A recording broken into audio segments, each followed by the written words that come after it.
കൊല്ലം Lions Club International District 318യുടെ cabinet ഭാരവാഹികളുടെ സ്ഥാനാരോഹണവും പുതിയ പദ്ധതികളുടെ ഉദ്ഘാടനവും നടന്നു. Lions Club International second vice president doctor Manoj Shah നിർവഹിച്ചു. പുതിയ district governor Jain C Job ചുമതലയേറ്റു. പുതിയ പദ്ധതികളുടെയും ലിയോ ഡിസ്ട്രിക്റ്റിന്റെയും CLLന്റെയും ഉദ്ഘാടനം മുൻ ഇന്റർനാഷണൽ ഡയറക്ടർ ആർ മുരുകൻ നിർവഹിച്ചു.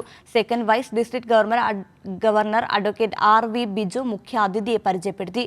International second vice president doctor Manoj Shah സത്യവാചകം ചൊല്ലിക്കൊടുത്തു. എടുത്തു പറയേണ്ടിയിരിക്കുന്നു, അവരുടെ ഒരു ഫണ്ട് ശേഖരണം ഇന്നിവിടെ നടക്കുന്നു. 100 രൂപയുടെ ഒരു കൂപ്പണെങ്കിലും നിങ്ങളെടുത്ത് ആ കുട്ടികളെ സഹായിക്കണം. ആ ഫണ്ട് 100% ചൈൽഡ്ഹുഡ് ക്യാൻസർ ഉള്ള കുട്ടികൾക്ക് വേണ്ടിയിട്ടാണ് ചെലവഴിക്കുന്നത്. ആ കുട്ടികൾ നിങ്ങളെ സമീപിക്കുമ്പോൾ ആ കുട്ടികൾക്ക് പ്രചോദനം കൊടുക്കേണ്ടത് നിങ്ങളാണ്.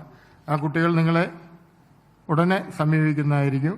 എത്ര ഫണ്ട് കിട്ടിയാലും അത് ചൈൽഡ്ഹുഡ് ക്യാൻസറിന് വേണ്ടി ചെലവഴിക്കാം എന്നുള്ളതാണ് തീരുമാനിച്ചിരിക്കുന്നത്. ലിയോ ക്ലബിനെ എടുത്തു പറയേണ്ടിയിരിക്കുന്നു, അവരുടെ ഒരു ഫണ്ട് ശേഖരണം ഇന്നിവിടെ നടക്കുന്നു. 100 രൂപയുടെ ഒരു കൂപ്പണെങ്കിലും നിങ്ങളെടുത്ത് ആ കുട്ടികളെ സഹായിക്കണം.